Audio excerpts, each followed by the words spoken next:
everybody, or afternoon. How's everyone doing today? Good. Thank you for the ones who stayed for the previous event, and welcome to the new people who are now joining us for Facebook. So my name is Cermak. I am the trainer extraordinaire in South Florida, as I call myself. I've trained at the Board of Realtors, trained at my Marcus Center. I'm also a real estate agent and director of agent services at Keller Williams Fort Lauderdale. Now, one of the things is I've actually been a licensed agent since 2010, and I've been using Facebook that long. So I know the background, I know how long it's taken, how it's gotten to this is much better than it used to be. And the whole point of today's class is I want to kind of take what best practices you might already be doing, maybe you haven't done some of these yet, tweak them along the way to make it better, to get more interaction with people, to have things be better, and to introduce the new tool that's going to be coming out for Keller Williams in June. So let's go ahead and get started with the simple question of why Facebook?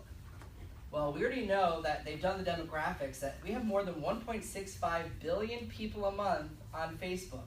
Do you think that's your clients and your demographics? Who here is actually on Facebook at least every day looking at it personally, not for real estate? So some. If you're not on it, you want to get on it. And the reason is because this is one of those companies that keeps putting more and more money into their software. They keep getting better with it. And actually, Keller Williams and our IT division has now partnered with Facebook to actually be a co-collaborator on a new system that's going to be coming out. Part of our KW command system that comes out in August, one of those tools is going to be a simpler way to set up your profile based on what's the best way a real estate agent should have their profile set up. And it's going to be based on how to run ads. It'll run it for you. They've already done the math and know that 50% of the ads that were run by agents by themselves didn't make as much money as the ones that were done with the new AI system that's going to be smart and know, because if you partner yourself with the top real estate company and the top tech social media company, you're going to come together with a product that doesn't exist out there. Everything made out there right now is with some tech company in mind, not caring what the agent thinks, not caring what the consumer thinks. We're all using 60 systems. So my excitement on technology side is just what changes are coming for Keller Williams and how we're at the forefront of this. We're never going to let that Zillow situation happen again, where Zillow came in and took over real estate because agents didn't want to embrace technology. We wanted to be the keeper of that, and that was how it was formed. Well, now we're the maker of a lot of this software, and we're partnering with some of these companies like Facebook. So Facebook is a big thing to be on. And another question people always ask me is, well, personal page or business page? Both. You need both. The personal page is for you to connect with people that you choose and to share your life with them. It's not meant to be the place that you go and post all your houses on all the time either, because Facebook actually has in their guidelines that you will not solicit business on your page over and over again. Yet there's a workaround with that. If you have a business page and you share your business page, that's okay. So the whole point of it is your personal page should be a mix. Just like in anything in Keller Williams, 80% of it should be on your life, 20% should be real estate. The 80-20 principle applies again here. So we're going to show you how to set both of these up. To me, my personal page is private, that not everyone can see it. To see it, you have to become a friend with me, and I friend a lot of agents, and that's okay because there's referrals. I want you to understand first off, you'll never sell a house from the internet or from here. What you'll get is the opportunity to have a conversation with someone and help them buy, sell, and invest in real estate. So don't think there's a magic pill that's going to make, hey, someone bought a house because they posted it here. No. The whole point of it is to remind them that you're here in real estate, you're top of mind, and to bring them value. And that's what we're going to teach you to do today. So personal page, like I said, is basically making sure you got your information. Mine's private, yet my business page is expected to be nothing but business. If you come here, you're not going to come here and say, hey, I wonder if Jay has any kids. That's not going to be on this page. You're going to come here and say, hey, I found this card from Jay Cermak. I wonder who he is. And that brings up a good point. Google is no longer the #1 search engine when it comes to looking people up. Yeah. You go to your social media channel first. Hey, I'm an avid Facebook user. I wonder if they're there. And then they'll type in Jay Cermak and see if they can find me here. If they find me, great. If they don't, that's when they go to Google.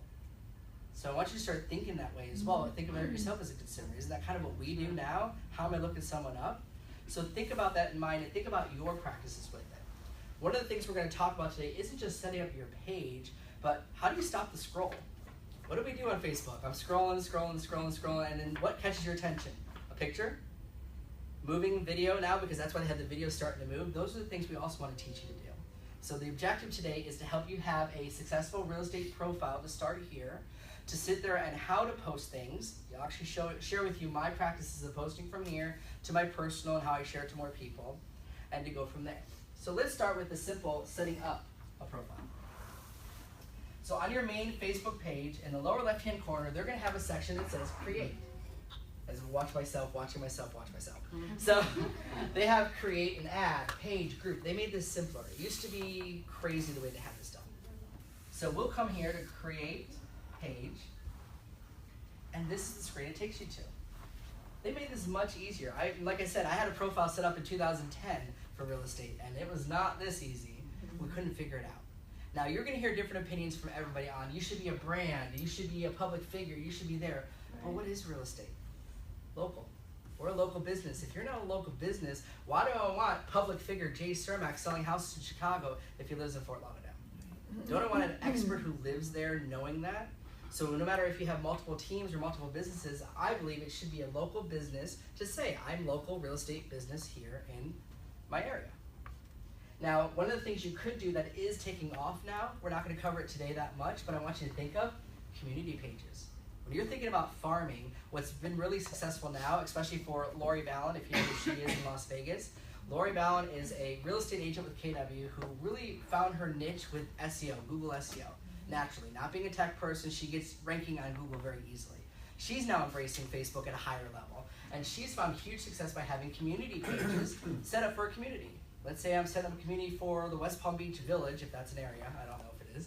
And if I set that page up, it's not about saying I'm a real estate agent who's running this page, it's about saying we love this neighborhood and inviting people who live there to say I love it too, and have them share we're having garage sales, we're having events. Let it take its own life, not knowing you're the one running it, because they're more likely to involve in this than they are just liking your page unless they're looking for real estate. So it's something to think about if you're looking for another way. Master your page first, and then think about that. If you want to farm an area, consider creating a community page for them. See if there already is one. See if no one's updated it for the last 5 years, because that's what I've been finding. I found a page, but no one posted anything since 2012. Well then great, there's an opportunity for you to create your own that you manage and get stuff in there. So we're going to start with local business or place. Now it's going to ask, okay, great, what are you going to type in a category? Well, this is very simple. It's either real estate, agent. If you start real estate, you have agent, company, service, all these other options. To me, if you're an individual agent and your branding is I'm Jay Cermak Realtor, I would do agent. However, if I'm the J team and I'm doing a whole team here and I have a group of people working together to achieve your goals, I would consider either real estate service or, company really should be Keller Williams, the company. So that's the ones that I would suggest. I do mine mostly as agent because that's what they're looking for. The address obviously should be your business address, not your home address. So you'd put the office address here. Business name or place. So my example, I just did Jay Cermak Realtor.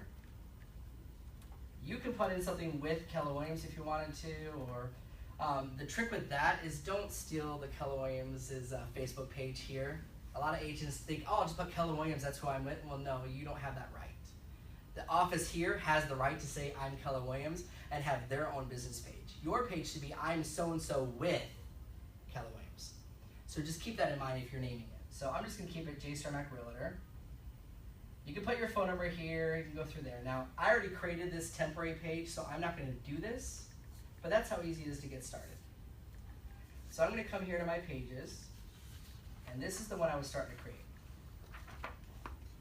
This is amazing the way that they've set this up now to welcome to your new page and how to get everything going. So one of the great things that they did is this was a pain trying to remember what do I fill in here, what do I fill in there. They made it much simpler.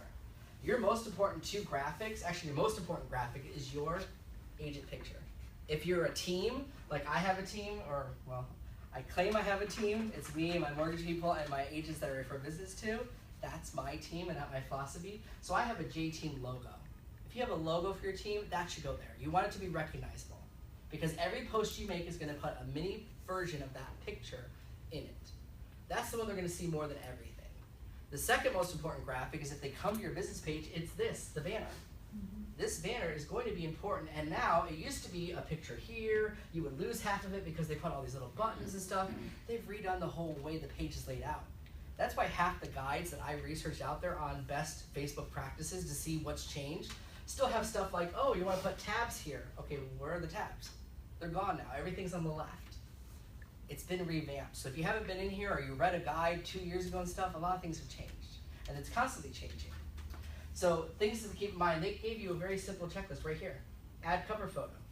This photo should be something of the area. Don't put a house in front of it. No one wants to see the house. Yet, if it's look at the beautiful view we have here, or look at the beautiful city, that's the kind of stuff you put, and then you put your branding over it.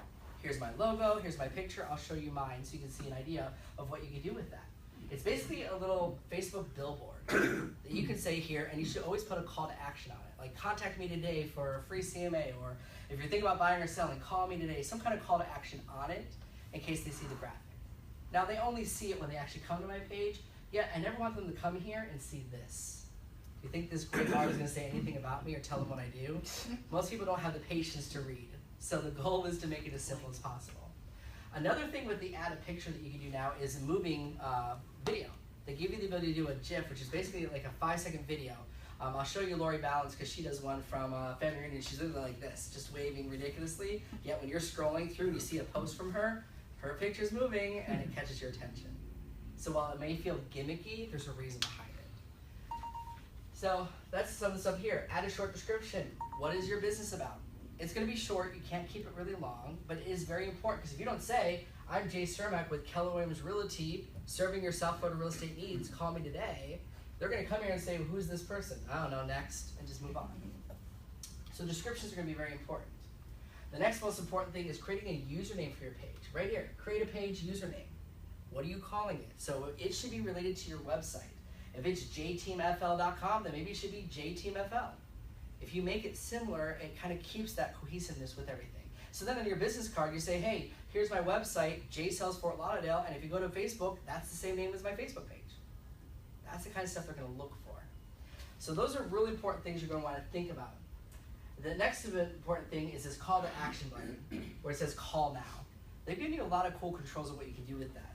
So one of the things you can do, clicking on call now, that's an actual button. So let me show you my page. There we go. You can now do it by book a service. If you want to book a listing appointment, you can schedule time in there if you wanted to. I'm not sure as many people would do that. Get in touch. Now that you actually chat with people, they're embracing this chat feature within the Facebook business page. If you're thinking about running ads, which the second half of this class is on running ads, you now have the ability to run it as a Facebook message. I had a real estate agent do that to me recently. Now it was funny, but it was cool to see that it actually works. I just clicked on some little thing she had going and it popped up as a private message from her saying, hey, do you know what your home is worth? Blah, blah, blah. Click here, contact me today. Just hit reply and you'll start chatting with me instantly. It's a huge opportunity. So there's a lot of changes and things that have been coming in. So that would be a great one. Learn More is the one I use the most of because usually it's, if you want to learn more about me, go to my website where I have more details and more information. Make a purchase or donation or download an app. You could make this, download my KW mobile app if you wanted to. To me, it should be something call to action. What do you want? What's the goal of your business page? Which brings up a good point. I can't make that decision for you. How do you brand yourself? Are you Jay Cermak Realtor? Are you the J Team? Are you the South Florida Real Estate Expert? Think about your branding because you're going to need to know what your branding is and you're going to need to know your demographic of who you're going after. Don't be a generalist. I think that's what we all do. We're generalists of I'll help anybody who's looking for real estate. Okay, well, does that statement make someone who's under the age of 40 feel like you're helping them? No. Does it make someone who says, hey, I'm 55 plus and I'm looking for someone who specializes in that community make it feel like you're helping them? No. The myth we have is people think if I'm a generalist, I can help everybody. And the truth is if you become a specialist in an area, people will ask you for help. Tony Giordano is another agent with Keller Williams who's a luxury agent and talks a lot about social media. And one of the things he taught me was that he started off wanting to be a luxury expert. And he literally said, I work on waterfront luxury homes in California. That's my specialty. And he'd get people who asked him and says, you know, I have a $2.4 million home. It's not on the water. Would you list it for me? Like they're asking him for a favor. Just because you say you're a specialist doesn't mean you don't help people with other things. But by being that narrowed down, your content's more relevant to those people. You're attracting those people. You'll actually get more business by being a specialist than a generalist. So just keep that in mind. You'll have to do that decision for yourself. So let me show you what my page looks like. Go ahead and close out of here. Come back to the J Team Fort Lauderdale. So with everything we talked about, here's my logo, which is catchy and fun. And really the whole point of my logo is if you saw nothing but the letter J when I post, that's all I need you to remember. The letter J. Because that you'll remember me. And surprisingly, I thought of this J Team concept a few years ago. And I have people who still call me, hey, it's the J Team. And I'm like, okay, if that works for you, works for me because it's just recognition. So either it should be your photo.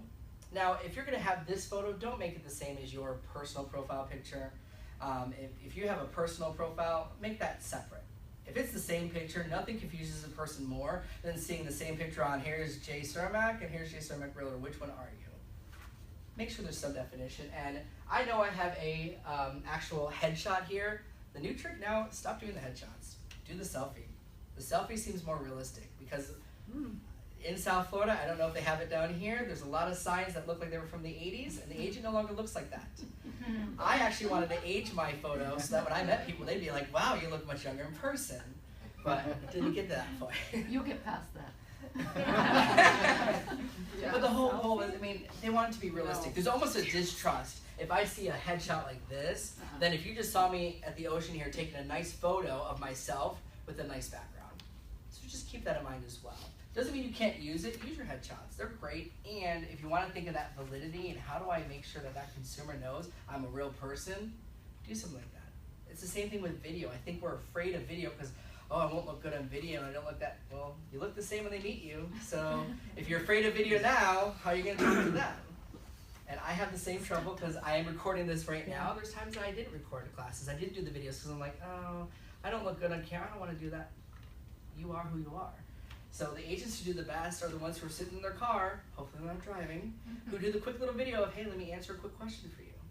That's content. That's the stuff we're going to talk about. So here's my little banner. Notice again, this time I got to put my picture on it because my profile doesn't have a picture. If they came here, they would know the J team is ran by Jay Cermak, a realtor. Okay, how do I contact them? Great, there's a phone number, and there's his website address on it, and he's with the KW Fort Lauderdale office. Here's a lovely view of the Fort Lauderdale beach. So that's the kind of stuff that you want to put on there. So think about those things. What's my description? What's my handler? At the JTeamFL. Now if I took out the, it's the same as my website, jteamfl.com. It's easier for people to remember. If they go to my business card, I don't have to put on there, friend me on Facebook. I just tell them, just like my website, go to Facebook and type in the same thing, you'll find me. So a lot of things that we want to work on. A big important thing now is reviews. Think about it. Who here buys stuff off Amazon? I know I do. Do you buy it without reading a review? Nope. No, we all read reviews. So why would your consumers be any different? So think about that. Get people to review it. If you're newer in real estate, that's okay. I have a couple from my friends and family, but they didn't write about real estate. They just said, Jay is always a helpful person. I wish he was here locally to help me. Things like that are statements that you can get from people. So it's something that they're looking for. When you're going after those Zillow leads, or as far as Zillow reviews, if you've done a Zillow review, it's not fun to go through the process because they verify everything. This doesn't do anything more than just saying, hey, here's what I wrote about a person. So encourage people to do the reviews. Encourage the people that you know, like you, trust you to do that. Because the more that they see this and see realistic ones, the better that they can connect with you and say, you know what, you might be somebody I trust as well. So we've got our different things here. All right, let's go on to inviting people. So one of the things that we want to talk about, and I'll come back to our test one, inviting people to like your page. So one of the biggest things in our natural instinct is I'm going to invite everybody I know to like my page. Well, do you think your mom is necessarily going to buy a house from you if she's in another state? I had to convince my mother for 4 years that I'm in real estate here in South Florida and that I can help her connect with an agent. And the funny thing was, she let me get the referral from her, but when I called and asked if anyone else she knows is looking to buy or sell, invest in real estate, I don't know anyone in Fort Lauderdale. Mom, I have agents with you. I found you an agent in your area. I could find that for other people. Right. The hardest thing is convincing your family of that. So don't just get everybody to like your page. One of the things Facebook does, they use an algorithm to look at the interaction of people. If I friend all of friends because they're just friends with me and they don't like my content or read my content, Facebook starts deeming my content invalid because I'm not getting interaction from those people. So I did that mistake at the beginning. I added a lot of people of mine. Now, if you have families that are going to be champions for you and share things and celebrate you, yes. But if they're not going to be interacting and they're not going to use it, don't waste the clicks on that. Invite people that you know, like, and trust who are your consumers, your clients, people who are in the demographic that you know would like to stay up to date with the real estate stuff. You will reach a point that you will not have enough likes. You'll be frustrated it doesn't work. And the next option is to pay for them. But you will pay for them by targeting ads just for the people that are relevant. So targeting people who are living in a community that you specialize in, targeting people that are likely to buy a home. There's demographics that we're going to get into on the ad side to say only show my like option in front of the people who are actually likely to like it. So that way, that's how you start growing it to 1,000 people, 3,000 people, because that's going to be more valuable than you just sending everybody you know as a friend. I have over 1,500 friends right now. Most of them are real estate agents. Do you think they're hitting like and all my stuff? No. So I need to be more purposeful about that. So just keep that in mind when you're thinking about hitting everybody to like it. So we'll come back to here. We talked about reviews. The other option to give us now is your ability to add services. You can add services and say, hey, I am a buyer specialist in this area. I have the service of providing you with the CMA. You want to actually use some of these features. It is an option that allows you to say, here's some of what I do. I can come to services, see if I added any. No, and you can just add a simple service that says, hey, here's what I do. You can put a photo next to it and stuff, and all it does is just say, hey, what does this business do? I'm a waterfront specialist. I'm a condo expert. I am this or that. You can add as many as you want, but it is a new option they have in there to really take advantage of that. We're not going to get into that as much detail. There's also now within Facebook, if you've been noticing, a marketplace where you can actually post things and say, hey, I've got a car for sale. I've got this for sale. And even some people are doing it for real estate. I'm not going to go into how to do that yet, but if you want to follow Lori Ballin, she does a lot of videos on also taking advantage of the marketplace. And she is one of my resources on here for this guide as well. How do you spell her last name? Yeah, B-A-L-L-E-N, which brings up a good point. I'll pull her up right now because her photo moves. So Lori Ballin is a Vegas agent. Let me go to her profile picture. Oh, look. But it's cute and fun, and she came for Red Day at Family Reunion this year, and you know, the Queen of Hearts kind of look. But that's why, because that photo, see how now every post she does is doing that. So now if your post is just text, do you think that's going to catch your attention a little bit better? How'd she do that? Basically, when you go there, you just do a quick little video on your phone to say you can do a video one, and instead of her speaking or doing anything, she literally just goes like this. And then it will just do an auto 5-second, 1-second loop. Something to think of. All right, so let's get back. Okay. So the next thing we want to set a call to action, and then everything in Facebook now is about content is king. Who here has seen all the agents doing the same thing over and over again? Which bathroom would you prefer? The white bathroom or the dark bathroom? Which house is better for you? This one or this? Those tactics worked like 5 years ago. You might get 1 or 2 people who respond, and they're probably just having fun and not looking at buying real estate. That's just the tactic people did, and what I found is when I asked agents about why are you posting that, oh, I just hired some company, they post for me. So that's the message you're putting out there. They think it's you, and they think you're using the outdated technique as well, and you're paying someone for that. So I want you to think about that. Content is king. Now this is really cool. They made this to help you with your call to action when you post. A post on your business page is no different than a post on your personal page, except typically it's going to be about business. So they gave you some new call to actions. Share a photo or video. Advertise your business. Get to people to learn more. Get phone calls. Get messages. Imagine doing a post that says, message me in my inbox right now if you have blah, blah, blah, or if you know someone looking to buy in this neighborhood, or you have a seller looking. And instead, now you'll get an actual Facebook message from these people that will pop up on your phone like a text. I'm more likely to get interaction through the Facebook Messenger than me just posting on the wall, who do you know looking to buy or sell? I don't get as much. Yet that same script, if I private message somebody that's a friend of mine that I've built a relationship with, do you think they're more likely to tell me either someone's name or say, no, I don't have someone right now? And it actually does count as a lead because I had a conversation with them. It was just the method I used. So that's going to be a new powerful way to look at it. And this is brand new. It wasn't there even a month ago when I taught this class. So help people find your business, create an event, create an offer. Hey, if you act now, well, you know, obviously we don't want to give away our commission, so don't do an offer on your commission. We're better than that. Yet you can do something on it as, you know, hey, schedule your free real estate consultation. They're all free, but they don't know that. That would be an offer you can create. I always put it at the end of my blog, schedule a free consultation with me today about buying or selling your needs, because until I talk to you, I don't know if I can help you. So those, yes? Quick question, I don't want to get off track, but is the mobile version different than the desktop? The mobile version will be semi-different because this won't show up on the mobile version. Okay, got it. Yeah. They did this on the desktop version. Thank you. That brings up a good point. I do most of my posts also from the mobile. Yet if I'm doing it purposeful for real estate, one of the things I do, because I can get lost in Facebook very quickly, I time block first, And then I come in here on the computer because if I'm on my phone, I'm more likely to do that scrolling thing, and I'm just purposeful about it. My goal is to post right here. We're actually going to do a live one. I have a blog I wrote this morning that I'm ready to post out to social media, so you can see what I post to my business page and then how I share it to my personal page to get more exposure. So content is king. That's the whole goal. These just help you decide what content to put out there. What we realized, and I think it was in my demographic I skipped over, was that every average Facebook user is connected to over 80 community pages. That's average people. Out of the 1.65 billion on it every month, they have at least 80 pages or communities they follow, and they create 90 pieces of content because they posted something new. That's what you have the opportunity to do now. We're in a great business to post about great stuff. Hey, take a look at this amazing view. I hope my buyer likes it as much as I do.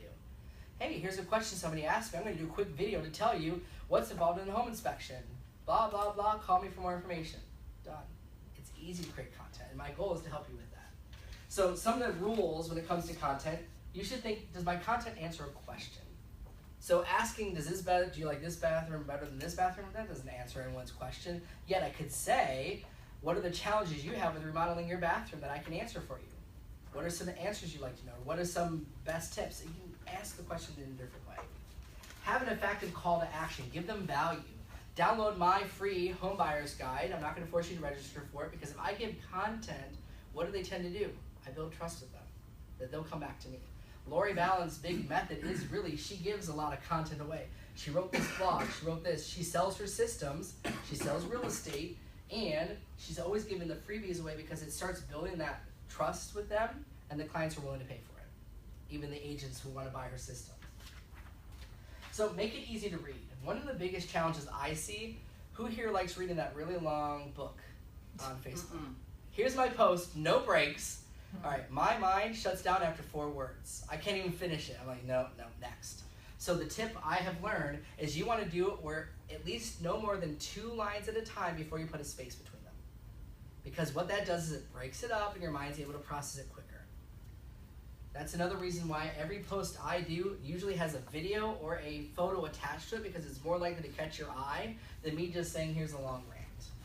We can go through my Facebook page now and I'm like 90% of them have a photo or something with it. So you want to keep that in mind when you're doing your own. And you want a variety of post types. Do a healthy mix of text posts, native videos, image posts. Video is another good point. I did everything on YouTube for the longest time. Somehow now when I share a YouTube video on Facebook, it doesn't really play right, it doesn't look right, like there's clicking involved. So I actually now save all the videos to my phone and I put it into Facebook directly, then I put it into YouTube directly. It is an extra step, yet my video content lives here and it's playable when I'm scrolling through. That's why you see those videos that you just start moving automatically. That's the feature that's enabled if I upload it directly here. If I do a YouTube video and share the link with it, it doesn't do that crazy move because it's doing it like a share of. So you have to actually put the file directly into here. So either if you're doing it from your phone, like a quick video, here's my Q&A, you post it here. And you would just literally save it and post it directly to the phone. Or from your phone. That's why I do some posts from my phone. Excuse me.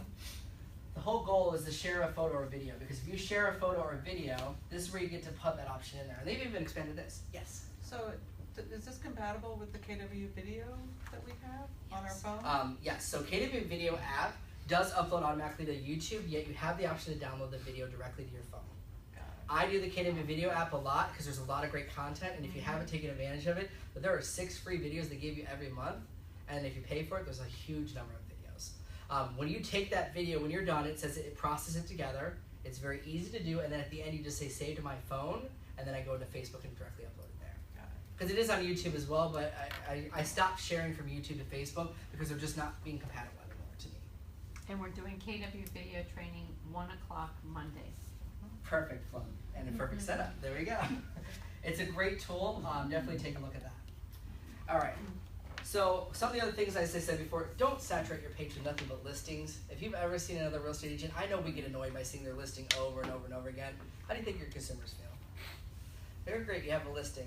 I love the ones who have a listing and they keep posting it, and it's been on the market for 4 years. Because now I'm thinking, what's wrong with you? Because now you're like, okay, do you really want to keep advertising? You didn't do the job right the first time? No. So don't just keep doing that. It should be a healthy mix. And what I learned, and one of my challenges right now, is I'm not as actively selling and doing the real estate stuff. So my missed opportunities, I don't have as many of these successes of, hey, we just closed in this house, here's a photo of us and we're so excited. Or a video testimonial of my client saying, Jay was great to work with.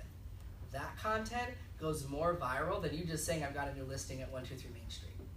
They want to see that once in a while, but you got to find the blend of it. And I found when I worked on a mega agent team, I did their social media for them, and we found our normal likes, we got like 800 views, and that's good because we had about 3,000 friends. So we got a good people to view it, but the second we posted a photo of us celebrating, like we're cold calling at 8 o'clock at night as a group, or we're, just sold this house, my clients, congratulations to us. 6,000 views, 7,000 views. I mean, it went, in essence, in our world, viral because they wanted to celebrate the successes. And by doing that, now our content became more relevant to Facebook. Our content became more relevant when they came out of that page. So there's kind of a method to the madness. And just think about that. If your post is the same thing over and over again, mix it up. Throw a quick video in there, throw something else in there. So, like I told you earlier, do the 80-20 rule. 80% content should be relevant to your audience that they'll enjoy. So if you're going after young millennials, please stop playing the Golden Girls. Or if, vice versa, whatever you're doing, think about your demographic in mind. We did actually find best times to post. Now, this wasn't me. This is what some of the reports have said. And I don't necessarily agree with them because your demographic isn't the same as their general poll. Yet, they say typically Saturdays and Sundays, if you post between 12 and 1 o'clock, saw the highest amount of activity in Facebook. They're not looking at real estate. They're just saying generally Facebook has the highest amount of people on it between 12 and 1 on Saturday and Sundays, 3 to 4 on Wednesdays, and between 1 to 4 o'clock on Thursdays and Fridays. Monday and Tuesday, just make the mix. 1 to 4 on Thursdays and Fridays. Yeah. And I'm like, okay, I can see that as my behavior. Personally, for myself, I tried posting at these times, and I got more interaction if I posted before 9 o'clock because my content kept getting shared throughout the day. So that was my personal thing, but that's my people. My friends and my group, my demographic is not going to be the same as yours. So you're going to test this out. Don't be afraid to test it at different times of the day. If you saw very little interaction at night, then try it in the morning next time. Try it midday. Play around with that because you'll find it. If people get used to you posting at a certain time, they're looking for it. I post very early in the morning, and when I don't, people who've known me for years check on me. Yeah. Are you okay? It's true. Because Well, I do it every day, in the house? early in the day. My big thing on my personal page is I started doing positive quotes. I got tired of all the negativity out there. There's too much negative stuff. Please, if you want to have real estate suicide, post something political and disconnect half your audience. Stop doing that. I know we have our opinions. I'm not saying you not to have it, but don't forget you are a representative of Keller Williams. What you do post has repercussions. We actually fired an agent last month because he kept going on very racist rants and political. Yeah, that doesn't line up with our culture, first off. And again, Fair Housing Act, you're not allowed to have that opinion if you're going to be that way because you might be doing that to your clients. There were lots of things involved, so they're paying attention. Actually, in that KWYP, Mo Anderson did say, people are always watching. If you post it here, you can take it down in 1 second, but it's too late. People already saw it. So just keep that in mind. To me, if I'm going to post something positive, I try to do the positive quotes in the morning. You've seen them. I do the positive quotes because what I found was I started doing it for myself, and then people started looking for that. Oh my God, I needed to hear that today. And then when I didn't do it, someone says, hey, are you all right? I didn't hear from you today. So it became that thing I just kept posting because I'm like, you know what? Put something more positive out there in the world. I didn't write the quote. I just reshared someone's photo of something positive out there in the world. So if you come from that energy, it's amazing how your business will show that ways too, because that's the way I treat my business. I'm here to help people. So your target may have different times. So let's go through the actual posting process, because I think that's the big challenge that people have. So here's the post I did the other day. I gave you as an example. Now, I don't have as many likes and interaction because what happens is I get so much into teaching mode, I'm not posting as consistently as I was. Now, this is a sample of a post. Notice the breakup, 2 lines and a break. That helps right off the bat. Thinking of selling, do it today. There's a high demand for homes, $500,000 and under, because in my area, I already know that's true. We have very low inventory in that price range. Anything over, it starts switching between buyers and sellers markets, and it's different. That's a true statement. That's not even in my blog, but it will get someone to say, hey, I have a home under that, and do something with it. Check out our blog to find out why. Today is a great day to list. And then I added a ready to sell your home. Call us today. Now it does go farther, and I might want to slim it up a little bit. Hashtags. You've heard the term. Some people say pound sign, tic-tac-toe board, whatever you want to. The whole point of hashtags is just to lump together similar posts in one place. If I click the hashtag JTeamFL, it posts everything I've ever used that hashtag with in one place. It literally becomes a search wall of everything with that title. It's also searchable terms. So if I was searching for Fort Lauderdale, in there I would find hashtags and any wording that use that. Don't go crazy. Nothing worse than seeing that person with 30 little hashtags in there. Pick a couple. It should be relevant to your business. It should be your brand name, something about you. Create your own. There's no limit on the number of hashtags you can have, but don't go crazy with it. As you see, the more I added, it started losing half that content. So the first 2 lines are the most important. Now this is a blog from my website that had a photo already for me. It was actually a great image. I love that image of the kid because that gets you emotional. That gets you like, hey, now is that exciting to have your home sold? That would get me to say, hey, I'm going to stop my scroll because I would see that very clearly. Ooh, what's that? Oh, cool. So let's actually do a live post. I'm going to go to my website, jsalesfortlauderdale.com, and the jteamfl.com. It goes to the same place.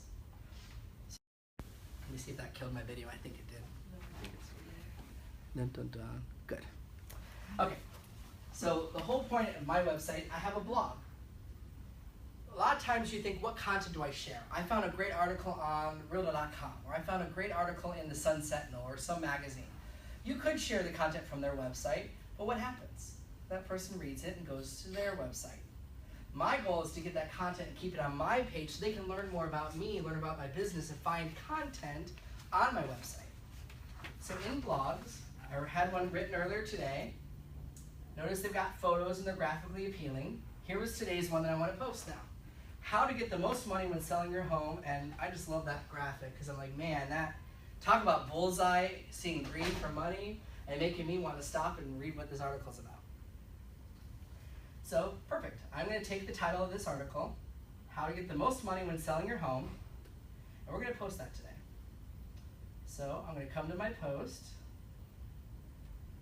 How to Get the Most Money When Selling Your Home, find out how in my latest blog. I don't even have to say latest blog. That's fine.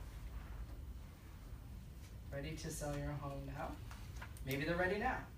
Contact my team and I today. Hashtag JTeamFL because it goes with my brand name. J Sales Fort Lauderdale was my previous name. That's the only reason I'm still adding it in here because I haven't really separated from it yet. And I can get sold as a hashtag. And then I just need the link from here. Copy my link. Now, this link is a little long, so if you ever want to shorten a website link to something that's easier to post, like on Twitter, Bitly is a service that's free that will let you shorten any link. So bitly.com, it shortens the link to that size, which does help, because I know we're showing Facebook today, but if I go to Twitter, that whole, how long my blog post link was, took up all 120 characters. So I'm copying that. I'm now going to paste it here. It is taking the images. Now I don't want both images. One's enough.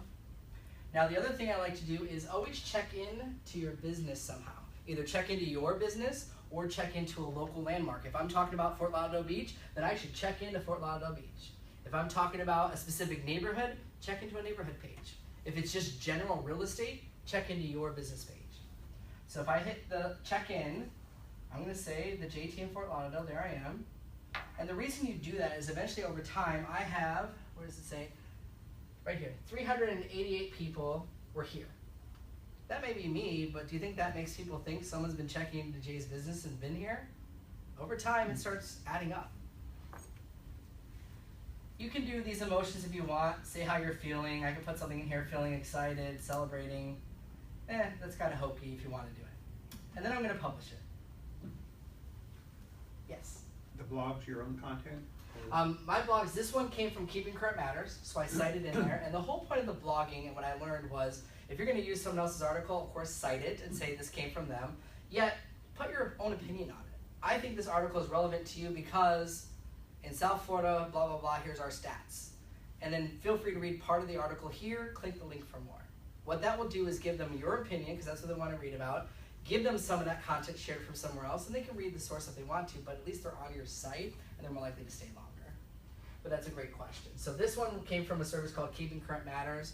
They have the ability to buy their membership on Keeping Current Matters, yet the second you stop paying for them, all their blog posts go away, whereas this stays on my website and lives there forever. That's the whole point. I want content of value to come on there, that if they came to this one blog, they're more likely to read others. That's what our goal is. Yes? Yeah, question about the hashtags. You said not to put too many hashtags, which makes a lot of sense. Yeah. But doesn't it kind of help too? Because I know, like, okay, someone might be searching a hashtag or might click a hashtag, and that might lead to yours. It's also that same thing with the generalist, and what I found is when I see a post of nothing but this much hashtags, so I've seen them, a lot of younger people think, hey, let me put like 40 different hashtags in, because I'll say beach, home, house, door, wall, floor. I'm not kidding. That's literally what they're posting, and they think if anyone searches the word floor, they're going to find my post. It doesn't work that way. Sure. If they're looking for you, that's why I do it with my brand, and one or two keywords that could work, like sold, because that's the goal of this article, selling your home, or house or home seller, or something like that would work. I think we just get too crazy with them, and some systems want a lot of those, like Twitter's big on it, but Twitter limits the number of characters. Same thing here. I can put all those hashtags in, and you lose it. See more. I lost some of it. So yeah, I mean, you can put more if you want. I say limit it to at least no more than 4 to 5. And a lot of the people I've been studying who have success with it said the same thing for them. Okay, now I posted it. Well, now what do I do? This is the trick that I found, that most people were doing this step, and then no one was getting any interaction with them, and the maximum number of people I can reach with this post right now is really my 329 likes. That's really it. Now, if one of them hits like, I might get exposed to their friends, maybe. But that's not the reality of it. My goal, though, is if I have 1,500 friends, do you think this post can go a little more viral if I share it to my friends who may not have liked my business page yet, or who may not know what I'm doing in real estate? Yes, that's the reason I do it here first, and then share it to there. If you have a success story, don't just be excited and go to your Facebook personal page and say, hey, we just sold a house, and then ignore your business page. That tends to be the other thing people do, because we're so excited. Have a purpose with it. So this is my post, and to change this, I'm going to come to my icon. Now, I hit like now, you can hit like later. The whole goal is just start adding likes. That's the whole point of it. You can add it later on in the day and just hit like now, and it might show up in your news feed.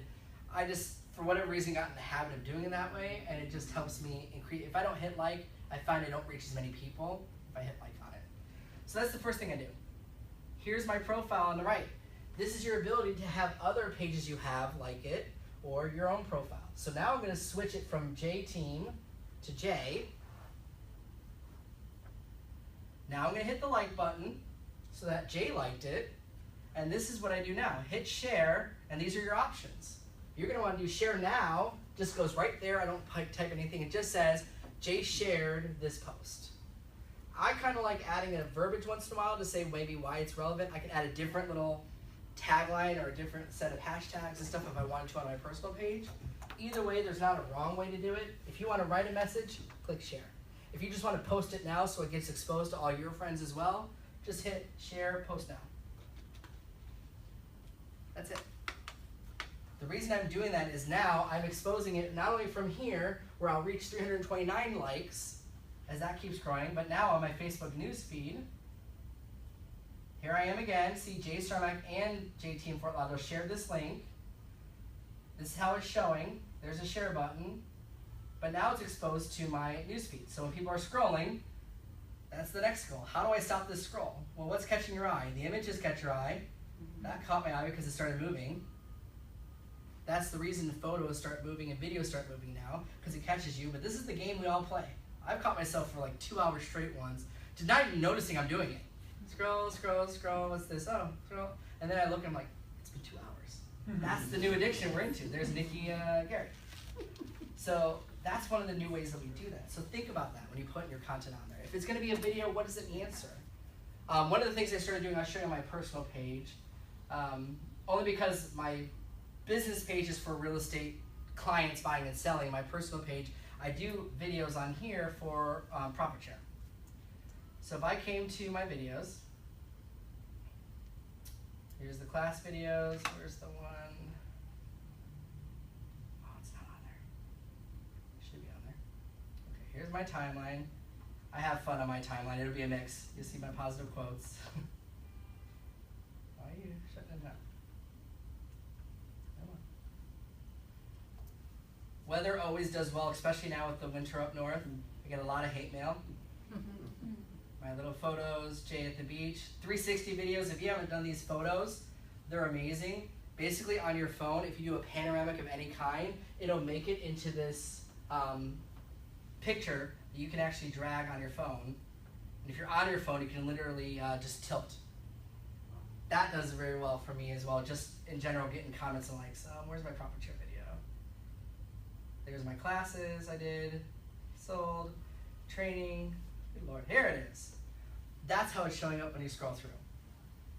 It looks silly when I started this way, but the goal was if someone was in their newsfeed seeing me talking about the profit share check we had in the month of February, they would start off by seeing me doing this. It's kind of that what Lori Ballard did, because the first few seconds, if you've been noticing people are doing that in their ad now, stop, hold. They do that gesture at the beginning just because as you're scrolling.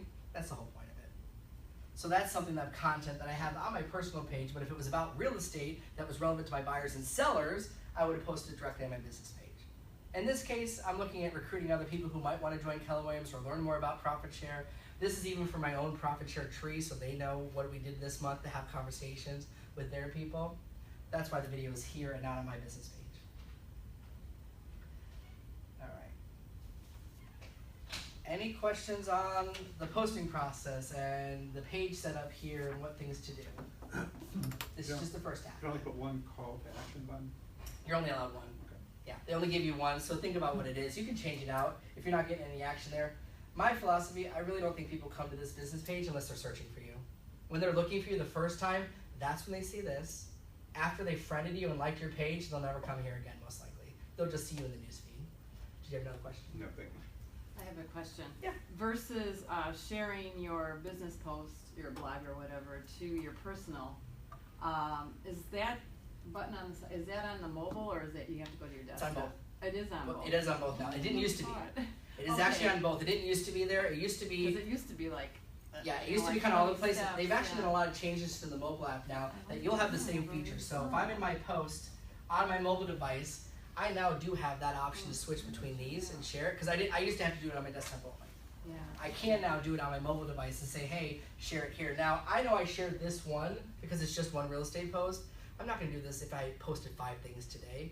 Pick and choose a few. Don't do everything. If you don't use your personal page on that level, then maybe you shouldn't post everything. Just share it once in a while. So I'm okay if some of these are posted here only and then share them later. But yes, you can't do that on your mobile. Yeah. On your personal page, you can put private. Yes. You get an option on the business page. There kind of as is well? one, but I don't think you should make your business page private. The Well, whole no. point of it is to be. Do you get an option?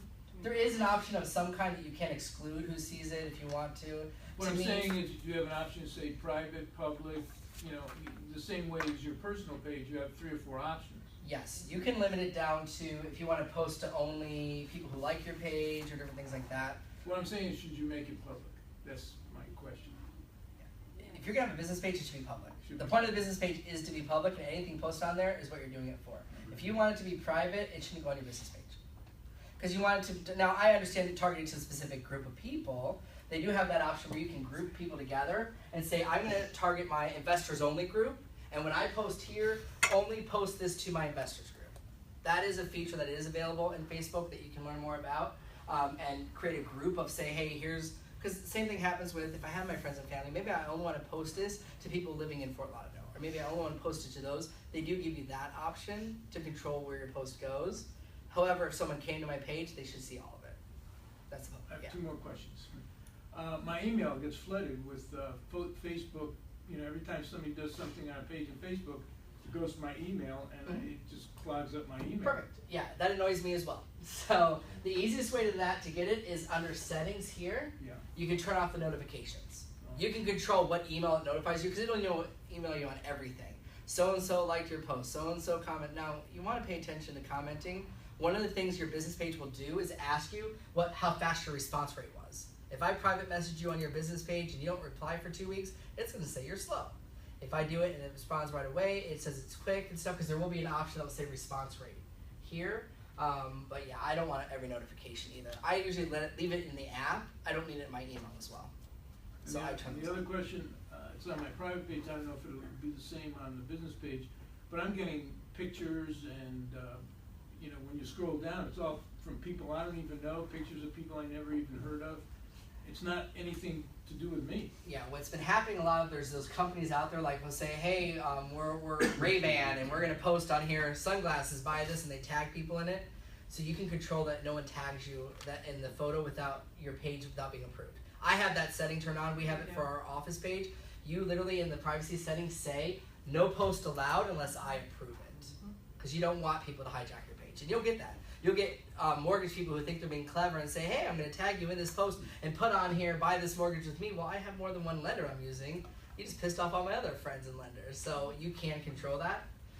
Everything that you're asking for is actually under here, settings, because I'm on my page. And then you're going to have the option of, where is it? Blocking them. Well, I not block even the spammers. There's a lot of settings in here, but yeah, you want to watch a lot of those. Notifications is the first one you asked about. So notifications here, I could turn these off if I don't want to be alerted, or email. Just say off. Because it says get an email every time there's someone active or important. Many agents get annoyed by that too. I have too many emails. I've probably lost a lot of good emails because I just get like 2,000 to 3,000 emails a day. That's the first setting you asked about. And then under edit page, I believe here, where's it general? Visitor post. Anyone can post, allow photos and video post, review. This is where I want to say review so that they can't post anything without me saying I approve it or deny it.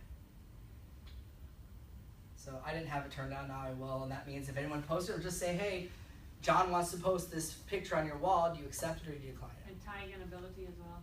Mm-hmm. Yeah.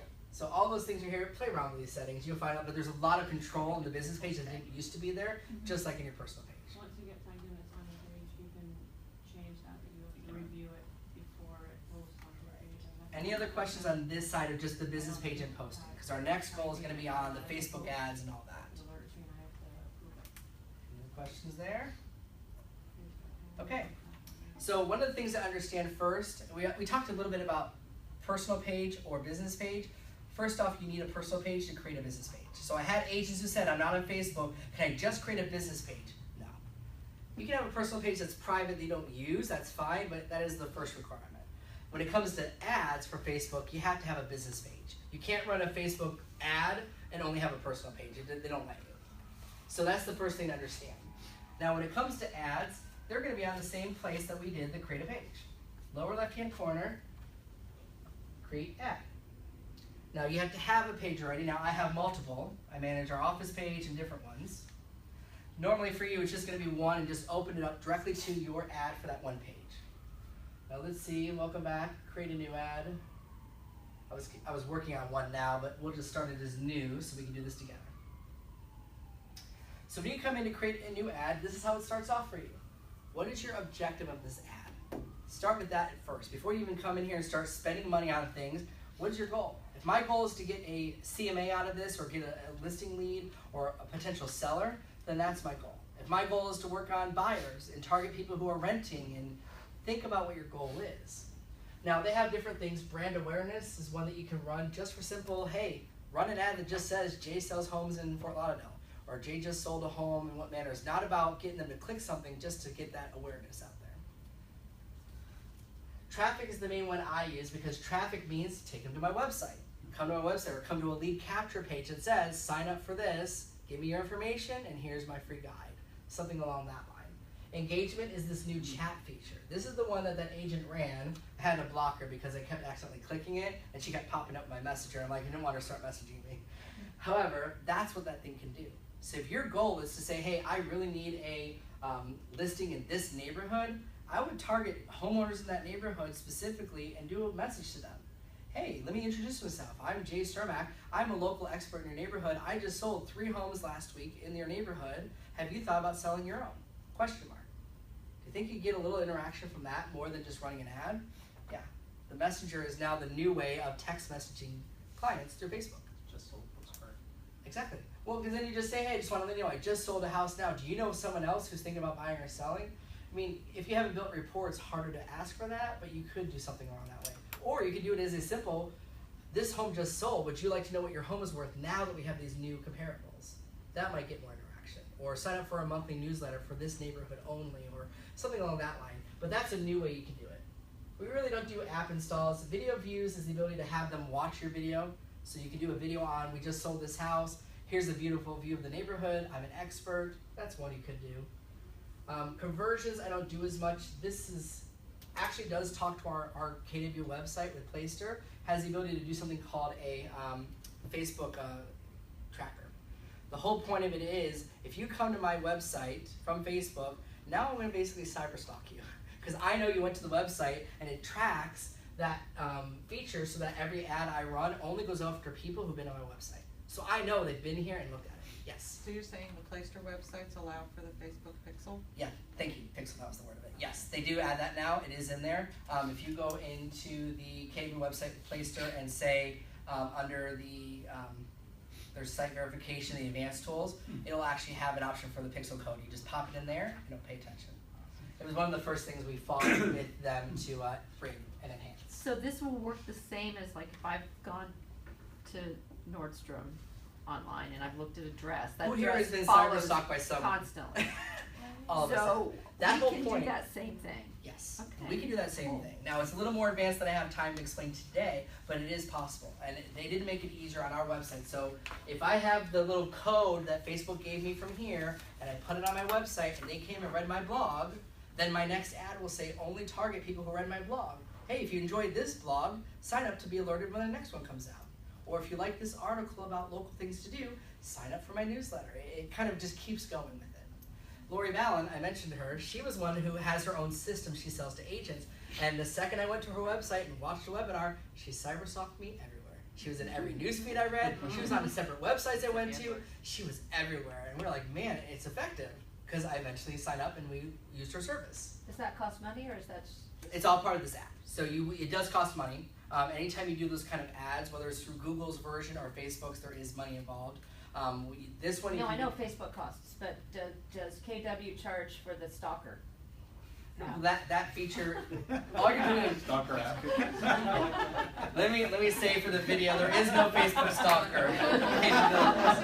We can turn anything. All the Facebook, all we're allowed to do is have that code on our website to just know who was there, and then the ad service is the one that's going to have that capability. Okay. So the Facebook ad service is the one that's going to say, now that you've had this code installed, so John Smith went to your website looking at homes for sale in Wilton Manors. Now, anytime you run an ad about Wilton Manors, you can say only send it to people who went to this page. So it's a feature within the ad system.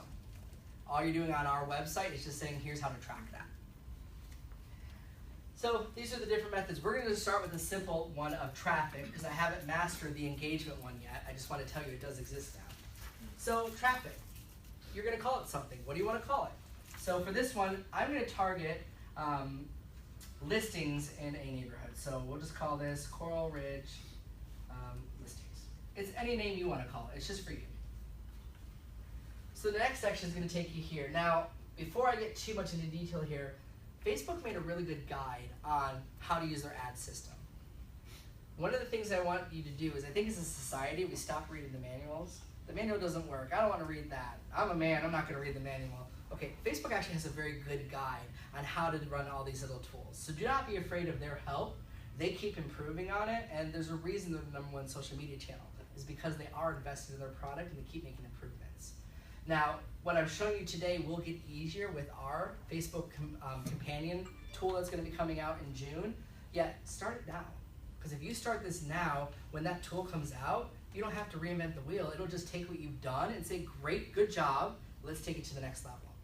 Based on your clients that like you, we think this is what you should be posting about. Based on your group of friends, here's what I think this person's most likely to buy next. It's watching, it's paying attention. If you think cyber stalking was one thing, wait until I get into the demographics of how much Facebook does know about you. Oh yeah. It's a lot. And it's good from the standpoint of targeting specific people. I'd rather spend money knowing you're the person likely to actually click this than waste my money throwing it everywhere like what we did with Google for the longest time. Here's $3,000 Google, send it to everybody and someone will click on it. And they did, and how much junk did we get? This allows you to really say, hey, if I'm only going to spend $20 a day for a week, only spend that money on people that are actually worth it. And we're going to get down to that. So, first thing we're going to do here, and this is a new option that was not there, new, help your ad stand by adding a discount or promotion to your campaign. Literally, I wrote this just last week, and it's already a new feature. So they're always growing and developing in here. So the first thing it's going to ask you to do is, what is your traffic? Website or Messenger or app? Well, I'm not going to have them go to my app typically, so website is where my goal is today. To get them to go to a page that I have that just says, sign up for a CMA. How much is your home worth? That would be one method that I can use for that. So I'm not going to turn the offer on because it's a new feature and I don't know about it yet. One thing to notice on the right-hand side, I'm going to get rid of this little pop-up, is your audience definition. This is kind of that speedometer to tell you if you're either broad or specific. The goal of this is, don't worry if you narrow it down to like 100 people. I'd rather only show 100 people that are likely to use my services than spend all my money on everyone. So pay attention to this. You're going to see this go down. Right now, with doing nothing to this, I have the potential of reaching 217 million? No, that's billion. Billion people. Okay. Keeps growing. Million. Okay. I can't do the math that quickly backwards. So, we start with our audience. Now, if you've used this, if you've done an ad before, you can have more than one audience. So this is why you need to get specific on who is the person likely to use your service. Is it a home seller? What do we know about home sellers? As a real estate agent, I know they're usually in their home at least 9-10 years. So one of the options is going to be 6 years or more. That would be more relevant than looking at that person who just bought their house. Did I waste my money on that ad? What about realtors? Am I wasting my money on you if I say target real estate agents? Well, that's what a lot of you do, and I will click your ad if I get it. Because I want to see what you did. I'm going to make you pay for your mistake. And then why would you target your ad to other real estate agents? And there's a way to exclude that. Well, that would be one way if I was looking to recruit. That would be a good reason for it, and you could target to them. But I'm talking about a general, how much is your home worth? Am I really wasting my money on those people? Because they're not going to click on it except to see what I'm doing. So those are the kind of things we're going to look at. So first thing it's going to ask is what location? Now, if I was going to a specific neighborhood, I could do that down to the zip code, 33308. If my target is Coral Ridge, I can go into here, and it's a section. I can even narrow it down further. But the goal is I only want to target people who are here. It starts with location. You can do more than one zip code. I could say Fort Lauderdale, and then pull it here, and then actually do a mile radius. 25 miles is too far. Smallest I can go is 10. But that would be Broward County. If I was targeting Broward County, I go from Hollandale here. For you guys, you can type in Palm Beach and go from there. You can add as many areas as you want. So you can do that area and narrow it down to 10 miles or less. Is this an area you're willing to work? If you're not willing to go that far, maybe you should put zip codes. Here's the zip codes that I work. So you're going to want to narrow that part down, and that's the part you're going to have to figure out for yourself. Age range. Well, if I'm targeting home sellers, am I targeting first-time home sellers, move-up person? Am I targeting the people who are going to sell their home to retire? Who's my market? Right now, how many 18-year-olds do you think are selling a house? So that's not a realistic one. So I would think about it. Now, in this area, if I'm targeting in my market would be Coral Ridge. Well, Coral Ridge's home prices are anywhere from $500,000 to $1 million plus. Do you think that's even the first time a home buyer? No. So most of my people are probably maybe going to be between like 30s and maybe 50s or 60s. Because if they're after 60, they probably already retired and went somewhere else. Moved to the small condo by the ocean or somewhere differently. So that's what you're going to want to think about that. The cool thing now is these demographics are okay. What I'm excited about is Keller Williams knows this in a lot more detail. Every time we've heard Gary Keller, he really knows what the buyers are and he knows the profile of the people that we have. And that's what I'm excited to see is they've got this demographic now. What are these demographics going to be when we get involved with Keller Williams on a Facebook level? So I'm going to target 30 to, let's just say 50, maybe 55. Now, unless you're specifically running an ad, the one thing we have to be careful of as agents is you don't necessarily want to run ads only to men or women because it's something we have to watch on our discrimination. And one of the questions that I've heard, nothing's been filed, but the Realtor Association has even mentioned that there were concerns on, are we excluding certain people or are we leading things? So you want to be careful with those things. Now in your case, if you have an ad that's specifically for women thinking about selling to be with their grandkids or something, that's fine. Do it for women only, but for me, it should be any gender. Languages, if you speak more than one language, then yes, put that in there. Target, if you have a demographic of people that are primarily Chinese, I can go after and say that. Hey, I'm gonna have an ad just for you. I can put that in as a specific demographic, and it will bring my number down from where it was to down lower. Who here meets those fewer than 1,000 people? But if that's what I was targeting and that's my niche, great. There's nothing wrong with that. I do not speak any of the languages unless technology counts as a language, so I'm going to leave it general. Right now, if I did nothing else, I can reach 27,000 people just on that age and the zip code that I'm in. Did I leave it on zip code? Or what did I move it to? You did the radius. No, zip code. Oh, you did zip code. Yep. Just to narrow it down more, but that's a lot of people actually that I could reach. Now, 27,000 people in that area is still not enough. This is where we start getting to the fun part. Detailed targeting. Fortunately for you, this does not exist out there because no one's made a guide of actually these items on it. I found pieces of it. Every article I read, someone told me, yeah, we can do it by homeowners, but no one ever said exclude a realtor. Well, why wouldn't that be one of the things you thought of? Hey, I don't want to target another realtor or brokerage if I'm selling a house. Now, you might think, well, maybe they'll sell it for me, but how often does that happen? Oh, you have a house for sale? Great, I've got a buyer for you. Doesn't work that way. So this is where we get to come in. Now, this is where you're going to put in something, so add a demographic or what you're looking for. So I'm going to start off with homeowner. That should be your first, if that's your target. Now, homeowners, I'm looking for the demographic. If I come down to demographic, this now says there are 128 million people with that demographic who own a home. This isn't targeting renters. It means I know this is a homeowner, or as close as it's going to be to saying a confirmed homeowner. If I'm looking for a seller, I want them to own. If I'm looking for a renter, I would exclude these people and only go after people who don't own. So demographic, that's the first one. Now, I can add another one here, but here's the trick. At least one of the following, match one of these. If I added homeowners and 6 years or more, it's going to look at either 6 years or more or that. I want it to be an and statement. So here's one demographic. I'm going to narrow further to now say they must be a homeowner first, then they must be this, then they must be this, and then exclude this. There's a reason I'm doing that way because I think our habit is we would just put it all right here. But it's going to say either you're a homeowner or you live there long or you're this, and that doesn't get me what I'm looking for.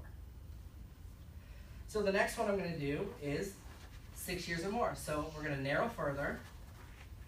6 years plus is a behavior based on people, residential profiles, length of residency, 6 years or more. Length of time that the surname has been at a particular address. Well, that's the farthest I can go, but 6 years or more is more likely to sell than I just bought my house last week or less than 6 months or 6 years. That's what I'm going to go after. So now I'm narrowed down even further to reach 6,200 people, but they're confirmed homeowners and they've lived in their house 6 years or more. See, I'm starting to get further. That's the whole power of this system. Then I'm going to put in a new demographic they have, narrow further, is likely to move. I spelled it right. There we go. Likely to move. Residential profile. People who are likely to move based on what they've been doing, based on how long they've lived in their house, based on new likes that they've given, based on their searching capabilities, based on the words that they've typed. It's looking at all this stuff to say, I think you're likely to move. This is something that our tool with Keller Williams, KW Command, is going to do a very better job of it because we're going to really analyze it with more real estate terms that we know if you're looking at Realtor.com or you're looking at Zillow and stuff, then you might be starting that process and I want to get in front of you. That's the kind of stuff that I think this is good now, but this was done with no real estate agent in mind. This was just done with general demographics of a person. So right now, it's fewer than 1,000 people. Perfect. I would rather spend my $100 a week or $200 a week, whatever I decide to spend, on only these people because at least if they click on it, they're more likely to do something with it because I'm not wasting money on people who aren't looking to buy, sell, or invest. How do you exclude? Perfect. So we're getting it now. Exclude people now is here. Exclude, this is the part that I did not find on half of the training online. Lori Ballin does do it, and I have a reference on this sheet at the back of one of her videos where she does go into this in detail as well. So now I get to exclude further. So I'm going to start typing in real estate. Because I want to look not real estate behavior or interest, because people might be there, employers. I want to exclude real estate employers. I don't want any real estate agents. I'm going to also exclude realtor as another term. Now this one I'm okay with or, because at the end of the day, if you're any of these ones, just it's not going to show it to you. We're not going to get rid of everybody, yet I'm going to increase my odds of not showing up in front of a bunch of agents. And that's all I'm trying to do. If my goal is to get a seller on this, I don't want a co-op with another agent on it, otherwise I'd run a co-op ad. I want home sellers out of this. So realtor, real estate agents. You can add as many as you want here, there's a bunch of them. Now interest you don't want to worry about, usually I want a job title. Real estate broker. So field of study, no. So they don't have the job title of that one, I'm not going to worry about it. But that's one of those things you're going to narrow it down. So right now, at least I have the confidence of knowing my ad that's looking for home sellers in this zip code between the ages of 30 and 55, own their home, live there 6 years or more, are identified by Facebook as likely to move, so they're more likely to actually want to do something, and I'm not going to target real estate agents, realtors, or any real estate companies. It just increases the people who are going to see that ad. That's the powerful part that I haven't seen much content on. So next is connections. Well, what connection type do I have with this person? The options are Facebook, apps, or events. So Facebook pages, do I want to run an ad to somebody who already likes my page? Not really, because they already know me. So they're more likely I'm already reached out to them or had that connection. I want to exclude those people. I want exclude people who like your page so that I don't waste an ad with them that they may not be looking to sell. Because if they meet that demographic, that's one thing. But I just find my goal is this ad also gives them the option to hit like on my page if they haven't liked it yet. So I could actually get some extra likes out of this, even though my goal is to maybe get a seller, yet I'm running it to those people. So that's one of the things I do. You can actually exclude people who like your page, so you can also add more things if you want to add a specific page. So in this case, the J-Team page, I can add others if they like my other pages. Here's the big thing, save the audience. If you've done this work now to say, hey, in 33308 zip code, this is what I've done, just save it. You can save as many audiences as you want. So the next time you run an ad to those people, you already have the audience saved. It'll literally be a couple clicks. So save the audience. And I'll call this audience name 33308. Maybe. 33308 home sellers. Because I'll know that my demographic for that. Alright. And we saw on the right how all this kept counting down. Now this is literally your summary of everything you've done. Location, exclude people who like my page, 30 to 55. Exclude people who are real estate brokers or real estate agents, people who match homeowners, 6 years, likely to move, and then we'll get to the placement next. So now I hit continue. Now we start getting into what format are we going to do this in. Now they've got some cool things here. If you're going to run an ad because you want to target it to say, hey, I've got a listing for sale, I actually recommend the carousel. It means you can put up to about 6 images and they can scroll through a couple of them, but you're giving them that little preview of here's what the house looks like instead of the one picture of the front or the one picture of the kitchen. They can at least go through a couple. They're more likely to actually click on it or at least say, I want to see more. Because they'll know after a couple of views if this is the house for them or they know someone looking for that house. 6 image, I do single image only because it ends up creating 6 versions of your ad with different wording and different images, and then Facebook decides which one's best for placement. This part of the tool is what our new AI is going to do very well in June. They're going to analyze this based on your people you're going after to say, hey, this version of your ad with this image got no likes on it, so we're not going to use that one. This version of your ad got a lot of it, so we're going to put it in front of more people. This version got this. It basically self-discovers which is the best version, so that way you can try out different tactics, and Facebook will decide for you which is the best.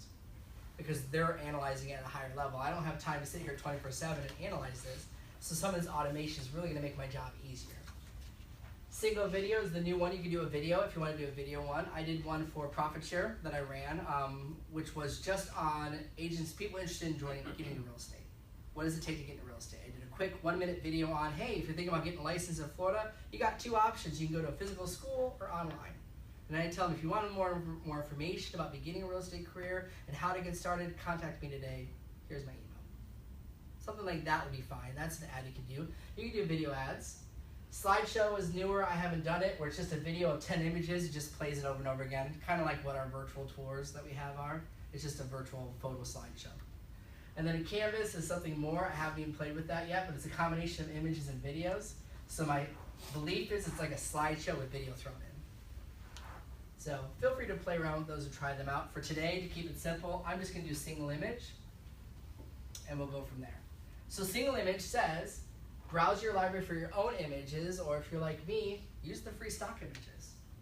Free stock images, they partner with Shutterstock, and I can come in here and find images for what I'm looking for. So if my goal is to sell a home, I can say a home sold, see what images I've got here. Now I found if it was a house like this, when I was doing my ads before, I didn't get as much interaction. When I had a house like this though, emotion was involved when they saw people, and I got more interaction with people. So if you're gonna do it related to this at least, I found in my experience that images with families that achieve their goals tended to get more reaction out of people. So you can pick one that works. I can have a husband and wife. Now if my demographic isn't the first time home buyer or sellers, do you think that's gonna be relevant to them? No. So I might want to find that slightly older, if they have anyone here. Maybe I can literally, don't be offended if I type this. Older couple sold. And it worked. It's me. I'm sorry, but it didn't work. So I can use an image like this if that's what I was targeting. either. I didn't know that would work, but you got to think about that stuff. I mean, if it was a baby in there, and my goal is these people are move-up buyers, or this is their third home that they're getting ready to buy or sell, then the baby isn't going to be relevant to them unless it's a grandchild. So I would find the image that works for you. I'll just pick that one. Although that always looks like he's giving her a piggyback ride. So sometimes the way that these are imaged out, there we go. That's a fun one. All right. So I can pick up to 6 of these. So I'll pick one.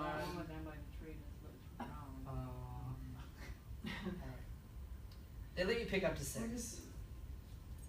I picked them. Come on. Oh. That does not look right. No. I didn't take the images. Good news is we can preview each one beforehand. If she had an axe, maybe that'd be something else. But that's just one way to get images. So you're going to think about your image or video, you'll put it here, and then the preview of it is down below. I'm dying for you to really post this one. Yeah, that's hilarious. I can. I actually kind of like that image only because it just, I like that would make me when they're smile. laughing, yeah. Yeah, that one would make me smile. The other ones might freak us out. So the first thing it's going to ask you for on the left is, what are my goals? Now, what business page am I connecting to? Not my new one because it's not set up yet. So if you only have one, it'd only be one option. I have multiple pages, so I will go to the J team. The reason they're doing that is because then they can like that page as well. Now, I have an Instagram account, but if you don't want to, if you aren't aware, Instagram is owned by Facebook now. That's the reason you're hearing Instagram is kicking back up again. People are taking off. It talks to each other. So if you run an ad here, I can run it on Instagram. To me, this type of stuff I don't think works as well on Instagram because that's for photos. I'm not sitting there saying, hey, let me click here and go and find out what my home is worth. If it was something like just call me or get more likes, maybe I could get away with that. So I'm not going to link it with my Instagram account. Here's where I put my website. What website are they going to go to? So on my website, I have a simple page that I made for home value. It's not fancy. It's just a little video and fill out the form below. But it will work. Did you do that video yourself? This video came from YouTube because Keller Williams did one, but I could do one as well myself on my I see, website. okay. So I'm going to paste that link here. Now, if you paste that link, doesn't it take them to YouTube off of Facebook?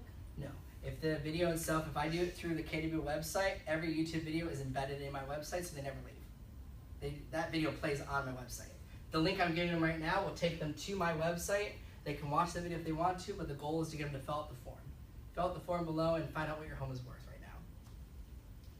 So that's an option there. We're not going to worry about linking the page, but we're not going to undo it. Destination. Now here's where you can do the messenger. I can do a text message if I want to do a messenger version. That gets rid of all your pictures, of course, because then it's just a click here for the ad. Let me see if I can show you that message too. Where is it?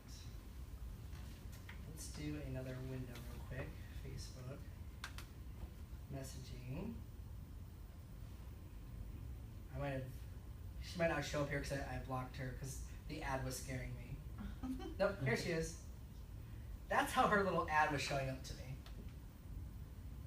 So what came up in the message when I clicked on this was, hey, thinking about moving, you need a real estate professional who has experience and knowledge of the area, Pompano Beach resident. Lynn has been assisting homebuyers here. Call or message her today for all your real estate needs. It was just a little picture in there. But that's an example of what you could do if you want to do an ad, if you think about it properly. So I'm just doing a normal website.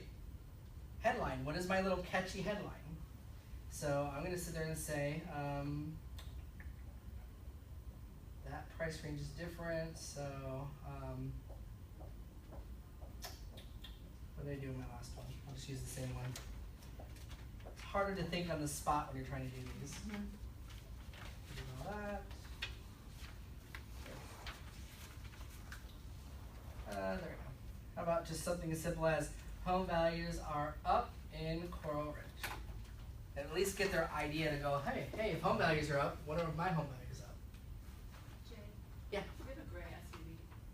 Yeah. Thank you. Okay. Next up is what text do I want to tell people about this? So now I'm going to sit there and say, home values are up. Let's say it was 26% this year. Find out what your home is worth. Click learn more to find your value. All this is basically doing is taking my image here, putting some stuff there. Now this description was a little long for this type of ad, but here's the good news. This is a desktop news feed. Do not waste your money on desktop mode anymore. It doesn't really work. How many of you literally spend all day looking on your desktop on Facebook? We're a society that pulls up our phone and goes like this all day. That's the right place to do it. So we're going to come here and switch this to mobile feed, and this is how mobile feed does fit it all. This is the mobile version they'll see. It'll be like a normal post. They'll just go through here and they'll see it. So home values are up. It shows sponsored. Here's the like button they can click on if they want to like it. My learn more button, and then they can like, comment, and share. I need 30 seconds. Okay. All right. Hi, I'm with the building. I just need to make sure that none of you have a car with a dog in it right now. I've been there for the last hour. I'm just going down floor by floor. Okay. Sorry for the interruption. Okay. Yeah, I'm almost. So this is the one, yes. Your learn button links to what? Your learn more Yeah, button. here's my call to actions here. I haven't gotten it Okay, for you, got it. but yeah, Sorry. you can change that. Okay. For me, I just want it to be learn more so they can see what site they want to learn on. But my goal is I want some kind of catchy line here for my headline and what little description I want to tell people. And this will just show up in the normal news feed. Even though it says sponsored, half the time we don't even notice it is sponsored. Yet they can like my page if they want to. And my goal is to get them to go, hey, home prices are up. I live in Coral Ridge. Learn more.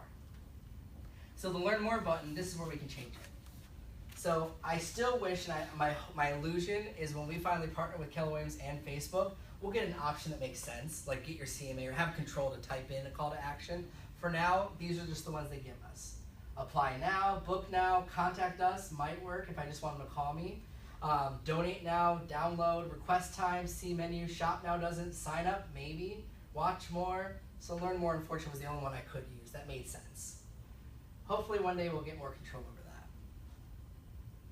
Now, newsfeed description, this just gets into more things where you can emphasize why people want to visit your site. It doesn't appear there. Basically, this is kind of the Google Analytics of what is the description of this link. Why would I want to click on this? You know, learn more about this. I normally don't fill those in, but I probably should. If I watch the Facebook guide, I'm sure they'll tell me to fill it in, but I normally just, my goal is this. I want them to see this, have a great visual, and click on it. Now we have multiple versions here. So this is preview ad 1 of 3. Next one, I actually have the option to change this up. So if I wanted to change this one's not bad. I can use the same verbiage, or this version of the ad, I can do different text. Maybe this time, instead of saying they're up 26%, I can just say, what's your home worth? Because I noticed in this mobile version, it wasn't showing everything. What's your home worth?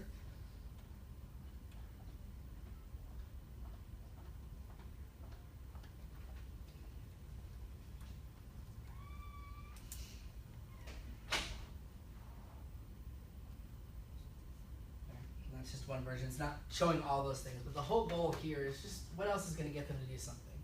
That might get them on something because it's kind of nostalgic or some kind of action to it. Same concept, but your goal is you can make up to 6 versions of the ad, and then when you run them, Facebook will determine which one responded the best. I like this image better. I like that one. And what you can do is turn off the other ones or redo them and have it try again. But it is smart enough to know which is the best version of it. Desktop version again, that was the one people were questioning, so we won't use that one. That one's fine. Or I could just do one version of it. So down below it's going to ask me one more thing. Online tracking, if I want to check things. Here's track all conversions from my Facebook pixel. That would be if you want to use the Facebook pixel. I can click this, and this is the pixel ID it gives me. So I copy this little link here, and if I'm on the KW website, under the site settings, there's an option to put your Facebook pixel, and you just paste it in there. How about if you don't use your Facebook, your Keller Williams Whatever website? site you're using, then they have instructions here. You can set up conversion now, but there's a way you can send it to that site too. Okay, so if I have my own website, I can do the pixel. Yeah, you'd have to find how to do that though. I don't have the time to tell you how to do that today, but yeah, it is possible. Okay. The whole point of it is basically it's just a little code that goes on any website, and it just tells them that they went to your website from the ad, and that way you can target that next ad to those people only. That's the whole point of it. So that's an option there. Now, one of the things they changed around, where is it?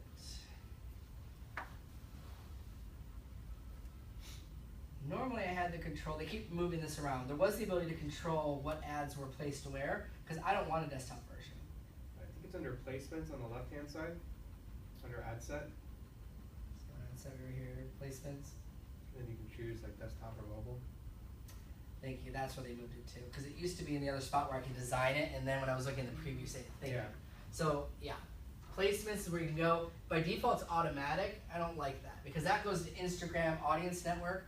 I found Instagram, I got barely any traffic. Audience Network, I get a lot of traffic, but it doesn't pay attention to demographics anymore. Audience Network means I'm going to run an ad on some third-party app without knowing who that person is just to run it. Oh. So I got a lot of traffic, I got a lot of crappy leads. I didn't get people to sign up. I got people who clicked on it to click on it and didn't do anything.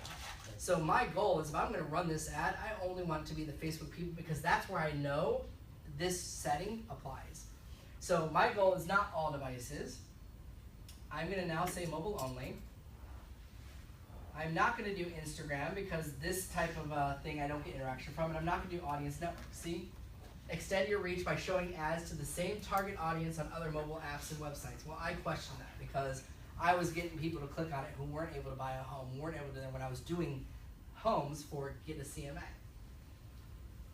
Unchecking those means, yeah, I might reach fewer people, but now I'm only targeting people on a mobile phone, on Facebook, who meet this criteria here, and they're more likely to do something with it.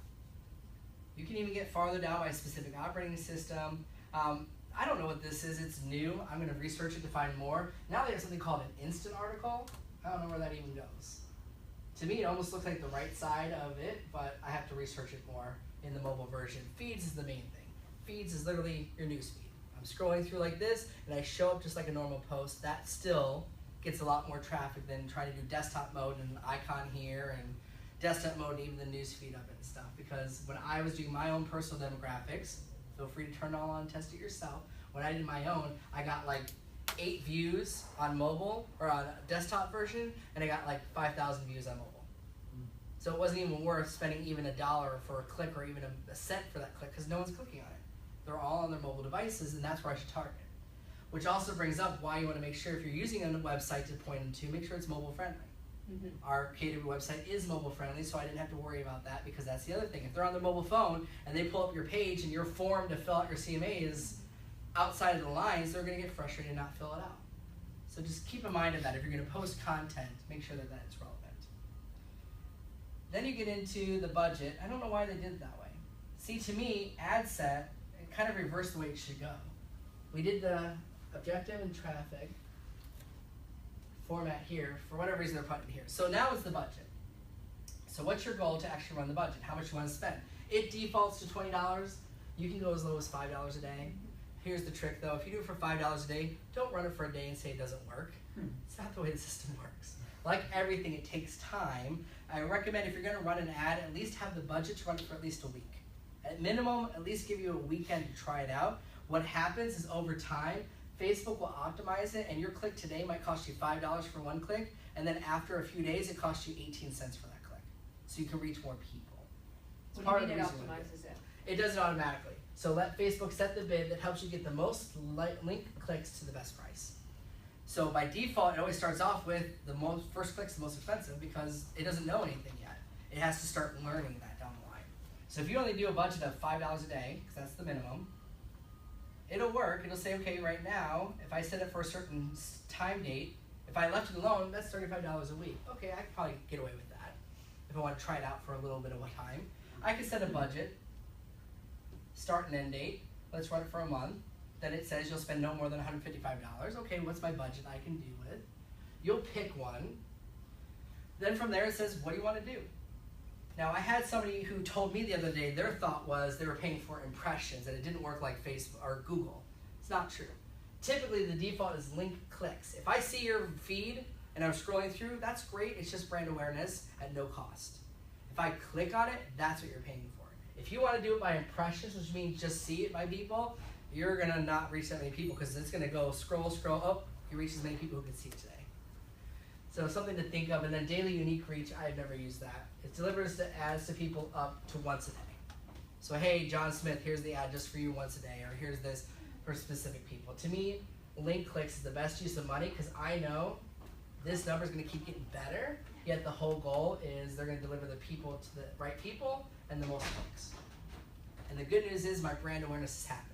If I'm targeting Coral Ridge as my neighborhood and I have an ad running to these people, even if they don't click on it, you think they're going to eventually say, I know who Jay Cermak is or the J team. And if I door knock them, they're going to go, oh yeah, I keep seeing you on Facebook. Even if they haven't liked it, even if they've done something with it, it's that brand awareness. So typically you're going to leave it on links clicked. Do I come downstairs to Bid them out. You could do it manually, have you guys closed down for today? but that's where you start bidding on what you think it should be, and they're going to sit there and argue with you over it. If you do it as automatic, your first day you might get one click because it cost you all $5, but then the next day you might get 2 clicks before it runs out of budget, and then the next day I start getting more. When I did this for the Edwards group, I was running their ad. After a month, we got it down to almost 5 cents per click. We were reaching a lot of people and getting a lot of leads. Sold 2 houses from it, just from running an ad to a specific neighborhood, this same kind of demographics on it. We weren't getting real estate agents, and it automatically went from our budget of $20 a day down to 18 cents per click. So we were reaching thousands of people by the end of the month. And they knew who we were and increased our brand awareness too.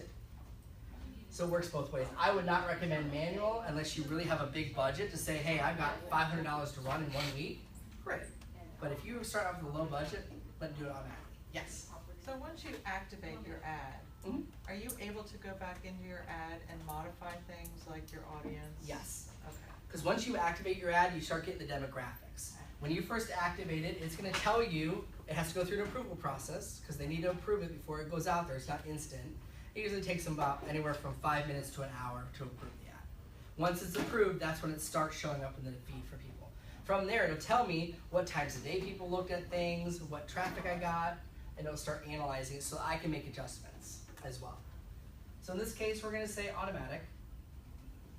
Scheduling, I let it run all the time, but if you wanted to do the scheduling, you'd have to, basically you have to have a lifetime budget. I'm willing to spend $500 for the month. That's when they'll give you the ability to say, great, schedule what time of day you want it to go out. Otherwise, it will determine the best time of day. It'll figure itself out. It's just constantly going. I mean, it just shows in the newsfeed anyways. So you don't really get that choice if you're going to pay as a small budget. If you have a big budget, you will get that control. Delivery time is just standard. So we don't get that ability. Accelerate, I wouldn't do because that just means, hey, blast out to everybody all at once and then my budget's done. Well, let it at least dribble on. Maybe someone else in the morning didn't want to like you, but maybe someone else will like you in the afternoon. Let it just go its course. All right, we don't need to see the advanced options. Any questions on that part of it? I know it's a lot of information. A lot of this is going to be trial and error because your ad and your demographic may not work the same way the standard we told you. Maybe that time of day does not apply to your demographic. If it's an older person, do you think me targeting them at 2 o'clock in the morning is going to work? No. or even 10 o'clock at night. No. And you don't want to interrupt their bingo time, so maybe not even 7 o'clock or 6 o'clock. You have to think about these things. Once you're done, then you would hit continue. Now, of course, this is now in reverse where it makes me do the ad now. Ad set was up above. Now, it is saying your ad might not be approved because it's warning me. The big thing now, for housing, employment, or credit opportunities, if you have an ad for housing, you'll need to certify that you'll comply with our policy prohibiting discrimination. See, they're warning people. There's already discrimination happening. That means there's someone out there in the world saying, hey, I want only white people living in this neighborhood, which I do not condone, and that's not what I'm saying. Yet, there are people out there in the world who would do that, and that could be where it's there. So this is for fair housing. You can see Facebook's paying attention. And they're just going to read your ad. This is just a warning. So I can say certify and go forward. I'm doing it as $5 a day. I'm okay with this ad because the wording's fine. It's got a photo of people that would meet in that demographic, and it's in my farm area. And you can always cancel it. So certify compliance, I confirm, I acknowledge, I'm not in violation of age, color, religion, sex, orientation, gender, all that stuff. It's fair housing. Confirm, and then place order. Place order, take a few seconds. Your order's been placed, it's in review. Create a similar ad or just hit continue. So when I hit continue, this is kind of that back end of what you get now. This is the cool thing that they just started adding. Take the tour. Don't be annoyed by this. Facebook did a really good job of helping you maximize how this stuff works. So take the tour. We're not going to do it right now, sorry.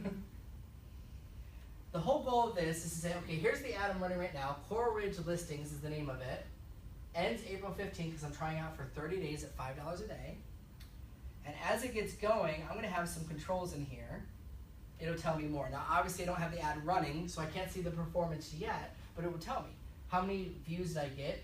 Reach is just impressions. How many people saw it? Doesn't mean they clicked on it.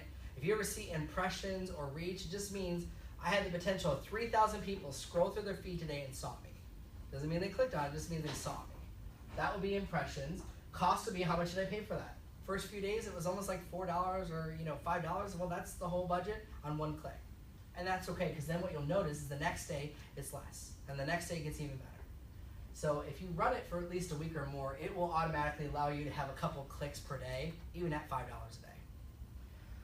Amount that you spent year to date, it'll keep telling you here. So this is where you can get into the analytics of it to see what's working, what's not. You'll be able to modify your ad at any time. If you come here and click on the ad set, this will now break it down by each ad. Some of the cool things on performance, you can get down to delivery. You can get down to what device they're on. Cross devices. I found out there are a lot of people on Android more than the iPhone for some of my ads. Some of them did more than the iPhone. I mean, you can target even by that. Cross devices, there's a lot of, I could get lost in the demographics of it. I don't study all of it. The whole goal is, am I spending the money wisely and am I getting the results that I want? And if you're going to do anything, just don't do it for a weekend and say it doesn't work. Because that's what most of us do. I tried that prospecting for a week, it doesn't work. I tried that open house, that doesn't work. Everything deserves time. Keep trying it out. Okay, we went through there. Read the order, go live. If I want to edit the ad, just check on one of these and click edit. It'll take you back into the editor and you can go back and remodify it. So of course if you remodify it, it'll say again, verification process, and then it will approve it. Jay, I have a quick question for you. Yeah. I'm not sure if it still exists or whatever, but can you create a campaign where you target specific email addresses? As far as email goes, Like that way if they have a Facebook account with that email address. I haven't seen with email. The Facebook pixel is the only thing I know of, which is the website traffic, if they made it yours or not. Right. It is possible though. Oh, we don't want to kill that. Wait. What I would recommend if you're unsure, check the Facebook ad account thing, but I don't remember seeing something about email address. Because right now what they've done is, remember we used to have email addresses that we could see, then they went away. Now everybody has a generic Facebook email address. Did you ever notice that? Right. Unless you manually put one in.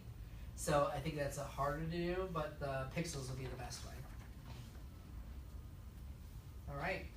That's really it as far as the Facebook setup and the ads. Yes? What do you think about boosting?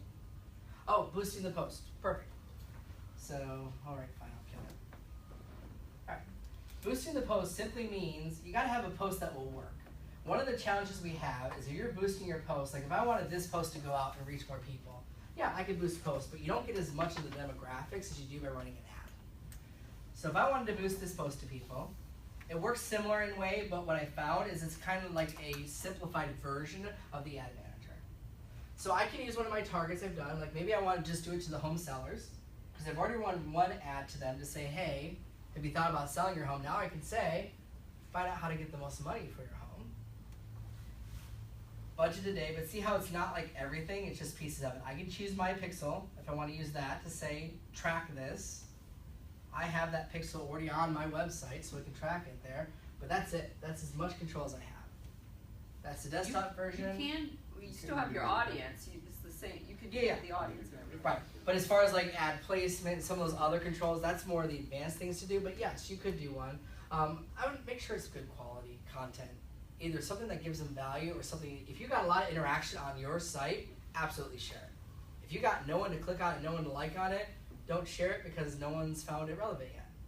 That's the best way to indicate it. Like if it was one of those just sold and you want to celebrate and let other people in that neighborhood know, I sold in Coral Ridge, great, post that out there. It's not a call to action, it's just a celebration of your success, and it lets those people in that neighborhood know you sold the house. But yeah, you can use the boost if you want to. I find a lot of people do a mix of both. An ad, to me, I have a specific reason for doing it. A boost is really just tell people here's some content you might like, and here's something to celebrate. Would be the reason I would use those. Yeah. And see, I didn't even get the option to say only mobile. I mean, the desktop feed one's fine, but the mobile looks good too. The whole goal is that's just how the ad's gonna run, but it's a simple version of it. So that's not a bad one if you want to do that for a weekend, try it out, or boost one. If you write an article about a neighborhood or about living in this area, we do find you get more interaction with people because it's not about real estate. If you share something of value and content that's like general to homeowners and stuff, you'll get interaction with people. If you target people buying and selling, only if they're buying and selling are they going to pay attention to them. It's not relevant to them yet. So just keep those things in mind and see what other people are doing. That's the best thing. Test out other people. What have they done? As I was getting ready for this class and doing my experience in the years of doing it and looking up some of the resources, I mean, a lot of the articles I found were from 2014. 2012 was the last one they wrote. If you literally search Facebook ads for real estate agents, you'll find articles from like 5 years ago, 2 years ago. Do you think half of this is even in there? It changed. It changes too quickly. So I'm excited that we have the new tool. As I said, the preview I was trying to show you with Katie was during the State of the Union company address at Family Reunion, and for whatever reason, the video is no longer on KW Connect. All it was just basically them showing us how the new KW Command tool is going to have the feature of Facebook built into it. It's the first social media platform that will allow you to connect with your clients. It will then allow you to connect with your ads and manage the ads for you. The thing I'm excited about, and I mentioned at the beginning of this class, is this isn't meant to sell a house. It's meant to have a conversation with the Smith family who owns a house in that neighborhood. Because if I can talk to them, that's when I get to use my scripts. That's when I get to actually use my skills to convince them why they want to use me. This is just the opportunity to have them reach out to me and to get in front of them without having to cold call or door knock. Yes? Did it say something about the AI being able to tell you, like, these 5 friends are thinking about moving in the next 30 days? Part of that is going to be through this. So one of that's going to do is basically our own AI. We have a mix. It's going to be Kelly is our name of it. It's literally a Siri for Keller Williams, but it's going to understand real estate jargon. So if I say to it, hey, what are home values in Las Vegas right now? It'll literally generate me a report that way and talk to me that way. Part of that is also called Ojo, O-O-J-O or something along that way. It's going to be a chat feature that does the same thing on my website. It'll literally say, hey, thank you for inquiring about 123 Main Street. I see it's a 2-bedroom, 3-bedroom, 2-bath home. Are you looking for this type of home? It'll start the conversation with them so that you can move along quicker, because when do we lose the lead? The second I waited 50 seconds to call them. I didn't call them until tomorrow. I waited a day. Some of those things will be there, but part of that is the back end is going to be an AI, artificial intelligence, that's going to analyze this stuff and get better and better. And part of that is partnering with Facebook for that, as well as analyzing our Facebook friends and a connection with them. The KW Command system is going to be one place you log into that you'll actually see your Facebook feeds. You can see John Smith posted these things, and it reads the post to see he just posted a picture of a new kid. You might want to reach out and see if his house is big enough, or congratulate them, build a relationship with them. I found, just from a personal standpoint on Facebook, it's powerful what information you get from it. And I don't even realize I'm doing this. I'll walk up to someone and say, wow, Caroline, looked like you had a great trip the other day. How was it? I loved your picture. How was so-and-so? And it's amazing how instantly I went from, I kind of know Jay, to instant trust. You can use this to have that conversation. I don't even know I'm doing it now. I'll have a conversation with John Dietz, the Coral Springs team leader, and be like, hey, I saw Lacey just won her swim meet. You must be so proud of her. Instant report. You can research your clients that way. They're posting on there to have that stuff. And when you notice these little things and pay attention to them, there's even the, was it Andy Andrews, the noticer? If you notice these things, it's amazing how you can wedge your way into instantly becoming that credible source. And Facebook really does give you a lot of that information. If you've friended me enough on there, then I do have a mix of stuff on my personal page of real estate. You know that I'm a trainer because I train a lot of classes. You know that I love my family because I post pictures of them. I love my Throwback Thursdays of old photos of Jay because we have fun with it. I'm into singing. I have videos of old performances I've done that people love to comment on. It's that interaction. That's what makes them feel like part of your life. If your life is just buying and selling a home, it's kind of boring. We have to have a mix. What's the noticer? The noticer was there was an article on it. It teaches you how to just notice little things. It's a great book. Yeah. Andy Andrews. I thought it was, yeah. It's Andy Andrews, the noticer, and little things that he notices. And I love Andy Andrews' message was always, he had his dog Polly. And when Polly would walk into the room, when his wife would walk in the room, Polly would light up and run around like, oh my God, the lady's back, lady's back. If we acted that way to people, how do you think our spouse would treat us? How do you think others would treat us? Oh my gosh, I'm so excited you just came back. How are you doing? And that's kind of along those lines it looks at. But to me, you can get a lot of information from here. So people love to be celebrated. Endorse their business. Endorse their business first, and it's easier to ask for referrals. Hey, I see you're selling Girl Scout cookies. Absolutely, I'll buy 5 boxes, and I'm happy to share it with all my friends. Hey, who is looking to buy Girl Scout cookies? Sally's looking to sell them. Do you think it'll be easier for me to ask her next week, hey, I'm in a class right now for Bold. Do you know anyone looking to buy or sell investor real estate? Absolutely. They want to help you. So it's kind of the same thing. If you give twice as much as you receive, you'll get a lot of business out of this. And Facebook allows you both from an ad standpoint, or if you do no money at all, just target people. Reach out to 5 people you haven't talked to in a while. Reconnect with them. See what they're up to. Send them a simple message that doesn't say anything about real estate. Just ask them, how are you doing? How was your family trip? Because eventually, if you rebuild that relationship, you can ask for referrals every day. Any other questions or concerns on Facebook? A lot of these principles could be applied to the other channels, and I do teach on the other ones, yet I still find it's the #1 channel. No one's even close to dethroning them, and I don't think they're going anywhere anytime soon. There was a myth for a while that millennials don't use Facebook anymore. They're back. They kind of left because then Facebook brought new features. They're now doing a Facebook Messenger has a new Snapchat feature coming that people are going to come back to that. They're not gone. So it's still the widest range of people and the best demographic of it. So start with one channel. Start with one thing, one method of using it. As my kids say, Facebook is for old people. That's what they always say. But our target is old people, so including anyone over 25. And for them, when you're ready to buy a house, exactly. Exactly. So my 12-year-old's like, oh, I say, well, what does that make me? Oh, you're ancient. I'm reaching that age, and certainly the young professionals are like, oh, do you have anyone really my age? I'm like, thanks. So I'm getting towards there, but I'm not there yet. So it's a great platform. Just use it. Hopefully this just pieces together things you might have been doing. You learn something that you can add to kind of take you to the next level, and just interact with people. It's social media. Be social. Comment to them. If you're purposeful about it, just say, every day I'm going to compliment 5 people. Don't just hit the like button. I do that. Hit the like button. They don't know I liked it because it's one of 30 likes. But if I comment on it, I try to comment with a picture or a sticker. Because I find it gets them a little action, or I use my Bitmoji that I drive people nuts with, but they remember it. I might drive them nuts with it, but I put that little Bitmoji on there for happy birthday, and you know what? It stands out a little bit more than just typing the words happy birthday from John. Yeah. Also, you can check your insights, which I love to do, to compare. I'm a tad bit competitive, so I like to compare myself to groups like huge groups, like real estate groups. Mm-hmm. And I would continue to boost and do ads and do all of the above until I would literally match and then exceed my current target of the day. Yeah. And then, which has been very, very cool. It's so very much helpful. The insights are terrific because you can really gear it towards real estate insights. Absolutely. And that's the whole goal of it. It's just getting down. But again, like I said, the things I can't decide for you, Who are you? What's your brand? What's your goal? What you're doing for that day? What's the reason for that post? My posts are good, but my posts are just general right now. If I really want to be specific, I need to narrow it down. I post a lot of personal things on my personal site from Lauderdale by the Sea. People think I live there. I don't. I live 5 minutes away. Yet, I'm always posting a picture of the ocean there. If I really want to market it, I do have a page that I haven't worked yet on Yeah, you're on the beach this weekend. Yeah. Right. Was at the beach this weekend. I'm always there. We did it through the photo again today.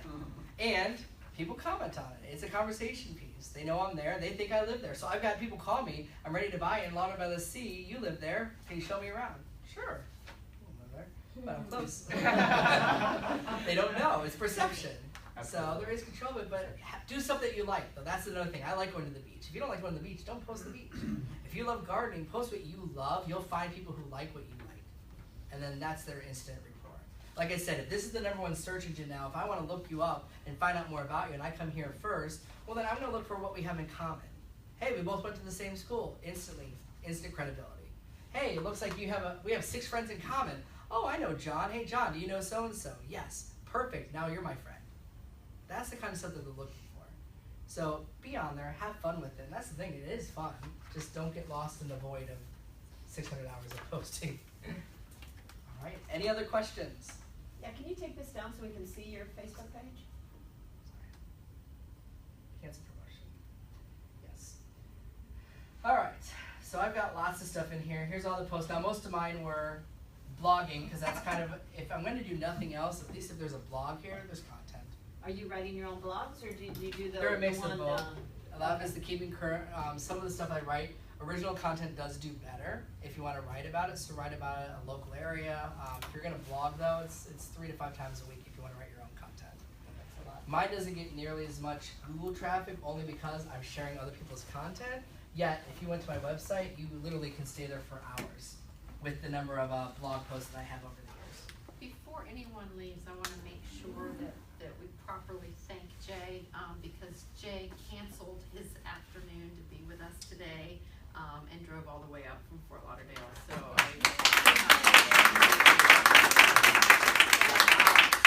Jay's goal is to do more and more training. How can we help you and show our appreciation to you? Where can we give you a review? Perfect. 2 spots. So one of the ones is I actually have a Facebook training page, which is where you're going to see us live streaming each other, so that's going to be a little weird for a second. So I actually have a Cermak Trainer Extraordinaire Facebook page that I do post the videos on as well. So here's the class right now. Hi. That's one we just finished. But it does promote other classes, things I have. The other place would be on KW Connect. So I have my own channel on KW Connect. I've been building a lot of content. You can literally just search my name. Here's the stuff here, but if you follow me on there, you'll be alerted when I have new videos that I put on here. So I've probably got about 15 videos of stuff. I teach other classes. Most of the technology classes I teach are eEdge, the KW website, powered by Playster, all kinds of things. I do a lot of the technology classes in my market center. So feel free to watch any of these, just adding more content. So you just hit the follow button, and those are the 2 best ways to follow me. And on your Facebook page, we can rate you. We can Correct. give you the star rating and a review. Absolutely. Wonderful. That would be amazing. I would like if everyone would be willing to do that as showing our appreciation to Jay, because this was wonderful, very helpful, and thank you. Hope you guys walk away and just take it to the next level. I'm sure you're all doing pieces of this and just keep growing with it. Wonderful. And you'll send me a link to the video?